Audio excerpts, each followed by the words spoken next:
Hi, and welcome to this session. Today, we're going to look at doing the final part of this particular case study. To summarize, we wanted to find out the key takeaways about chocolate bars and chocolate makers from the data that we have, which is a survey data. You will remember how the data looked. There was company name, bean origin, review date, cocoa percentage, company location, rating, bean type, right? So certain types of data were given, and we have done primary key, we have done some Pareto analysis and created some new columns in this data. Now we are in this stage where we are looking at what are the graphs and charts saying to us and checking for insights. To create graphs and charts, one of the big things we've done is we've done the summarization of the data using pivot tables. Now, this was the pivot that we have used. And this in Excel and WPS, pretty much similar functionality, nothing very different, and we copy pasted from the pivot into the visualize sheet. So in the visualize sheet, what do we have? We have certain information about the numeric fields. We also have, similar information on the average rating and the count of rating for some of the headers within the data. Like here, we are looking at the most popular companies as people have rated. And how did we do this? You will remember that we in the pivot just did a sorting, a reverse sorting, and then clubbed everything which is not in the top 10 into others. Okay. And so this part is therefore easy for you to understand.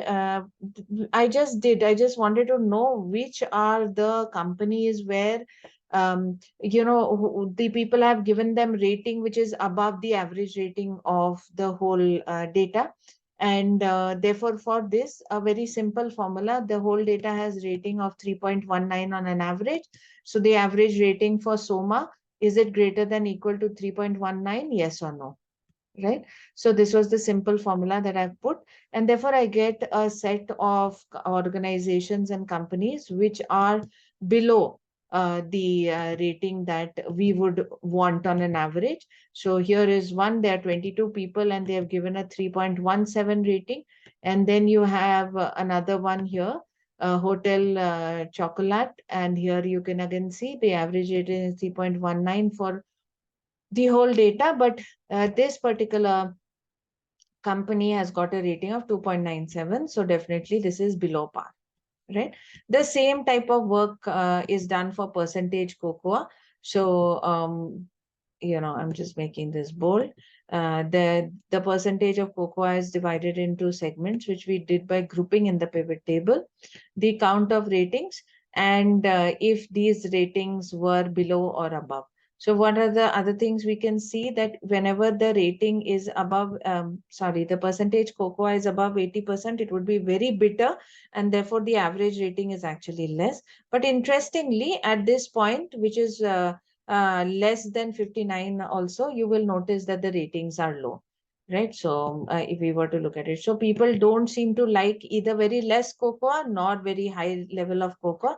Between 60 to 79 is a good range where people seem to like their chocolates. If we look at the top maker company locations, then here you go. The largest volume comes from USA, then others which are none of France, Canada, UK, Italy, and Ecuador. Okay.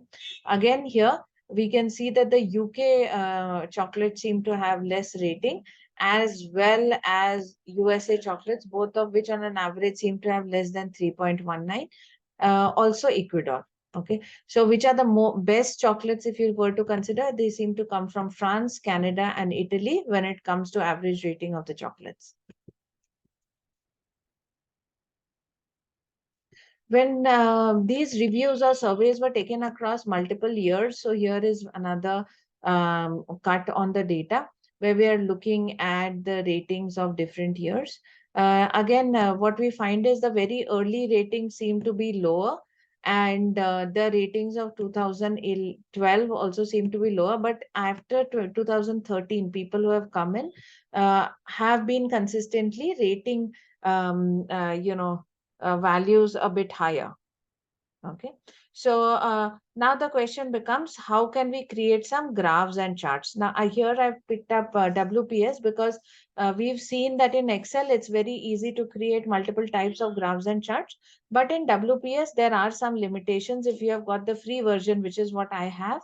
And therefore, we will have to do certain walk around to ensure that the limitations are not, sort of showing up. So we have the options of doing two things. One is that we, instead of trying to make a combo chart, we can actually make separate charts for the count of rating and the average ratings.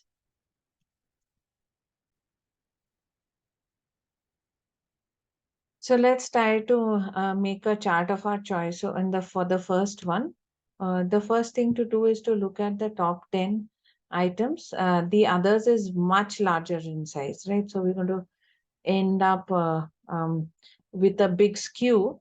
But if we take the other, so let's see what I'm talking about. I insert a chart, right? So you can see these become really small, others becomes huge. So this is not going to give me an optimal result. What I would want to do is to take this up till the 10th item and then go to insert, and I insert a chart, right? So this is the chart of count of rating. Now, because we can't do a combo chart, you might ask, what is a combo chart? So I'll just show it to you. If you went to insert and choose charts and look at this is a combination chart, right? It allows you to have a couple of axes. Any of these can become combination charts, okay? But this is not something we can do here. So what do we do? Because we are working on the free version. So what do? I actually just take these cells and I do an insert and look at inserting a line chart. Okay, so just a simple line chart. Now, when I do the line chart, there are some things I want to remove. I remove the axis, the chart title, and the grid lines. I just have a line, and then I go and say format plot areas. So we're over here. Okay.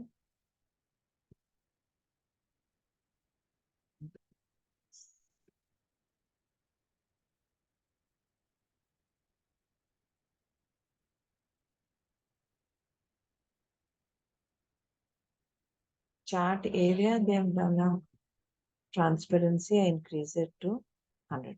Okay. So this is what I get. Now what do? I actually put this one area over the other. So I just pick this up and move it here and adjust it. Okay. So if I adjust it here, do we see? Okay. So what has happened is this has seamlessly gone and is sitting over here. Just a small amount of adjustment. So what do I get? I get the count of rating and I also get the average rating. So here, before doing this, I was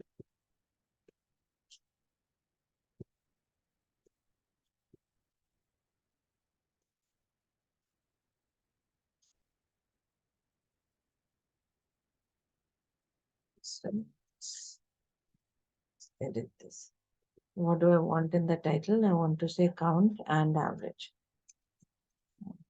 Average of rating by companies.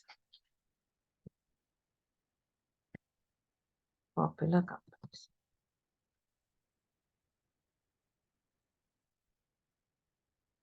Okay. Then I have created the transparent view. I just pick it up and I pull it through. Okay. Adjusting it to give me a good understanding. Okay. What is something which you might, need to explain is the values in the chart, which I can do. I can actually go and say add data labels. So at every point, I can see the average values of the ratings. I can just adjust them just a bit so that it is easily visible. So all of this is drag and drop functionality, nothing that here. Just to make every value very visible.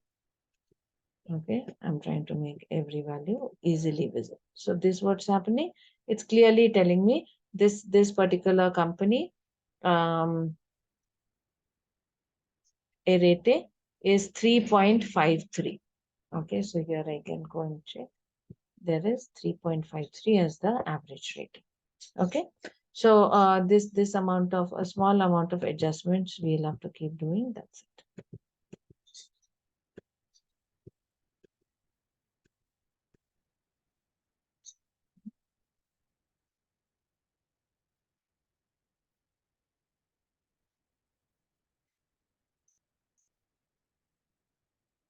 Now, if I want some particular something to stand out in my graph or chart, okay, then what I want to do is to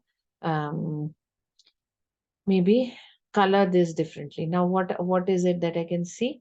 I can see that there is this particular company called Soma, which where the average ratings have actually hit 3.59, right? Now I have two options. Either I can go here and I can change the color, or I can actually choose um,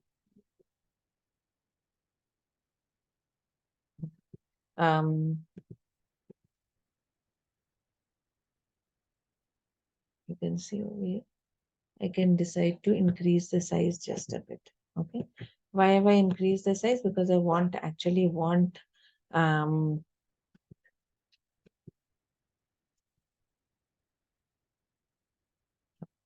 I actually want this to show up in a bigger way.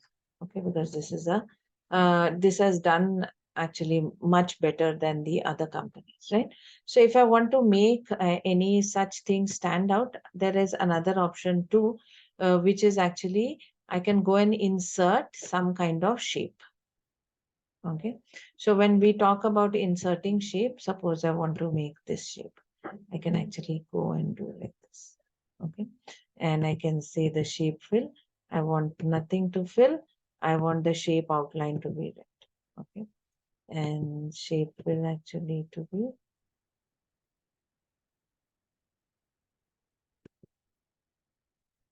I have to edit this.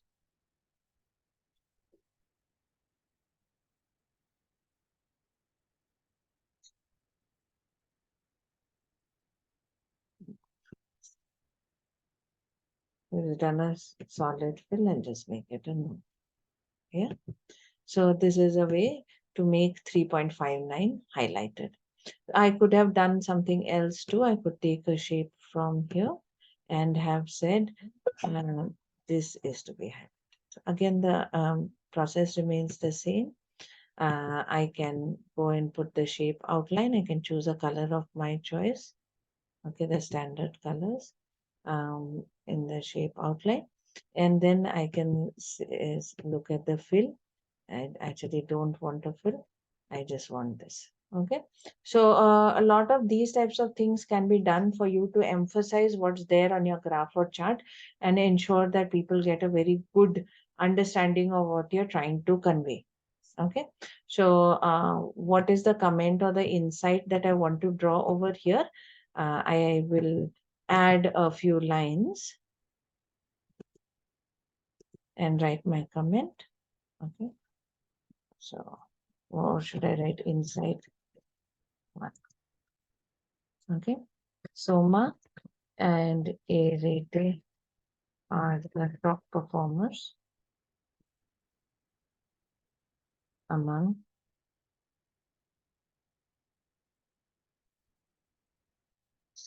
Okay, this is my insight. I can make this bold. I can also decide to change the color of it so that it sort of pops out. Okay.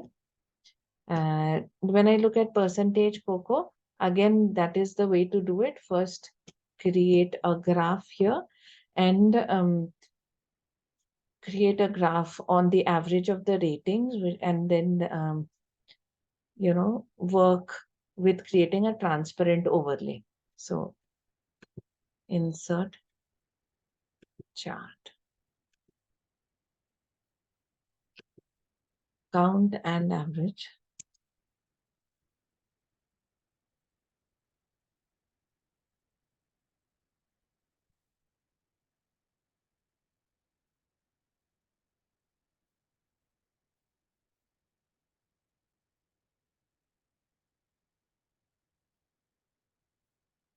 Okay, so this is the new graph that we're creating. Then for this, we want to create the line. So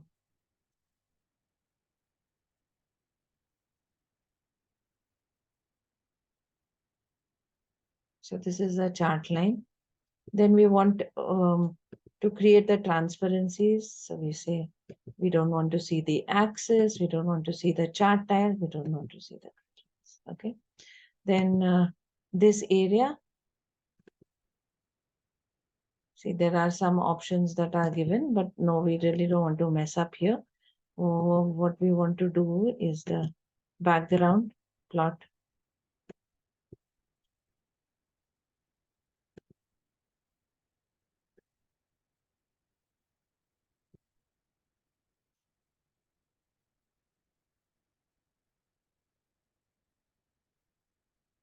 Transparency 100%. Okay. So what have we done? We've created a transparent overlay, which we are going to pick, and we will just put it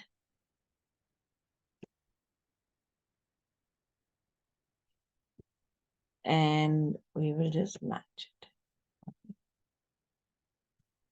Now you may say this is not looking so good, so just adjust it just a bit. Okay, the length remains the same.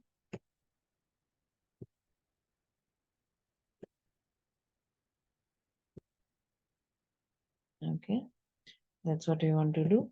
What we want to also do here is to add the labels. So we right click and say add the data labels, right? So we add the data labels and we are ready to go. This particular label is a bit not easy to read. I just pull it out and we're ready to go. Okay. Now what is it that we can conclude here is what you have to write over here in Insight 2. To write Insight 2, I want to add in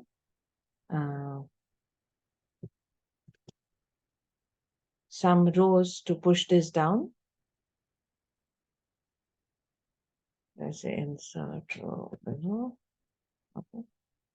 And it's gone. Now I want to write the insight. So I'll call this insight 2. And what is the insight that I should write? I want to write that, the preferred,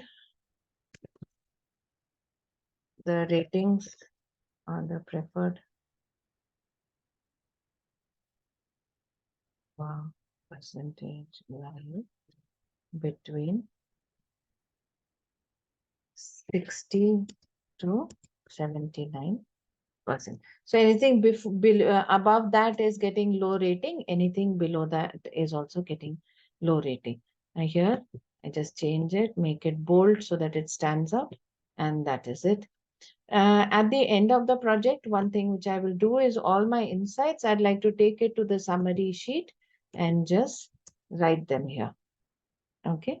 So what am I doing? I'm actually picking out the insights, taking it to the summary sheet and writing it there so that when I open my workbook, it's easy for me to showcase what I've done. With this, I'll close the video. Your task is to create the insights for all the 5 tables that you have created. Okay. I look forward to seeing you in the session. Bye.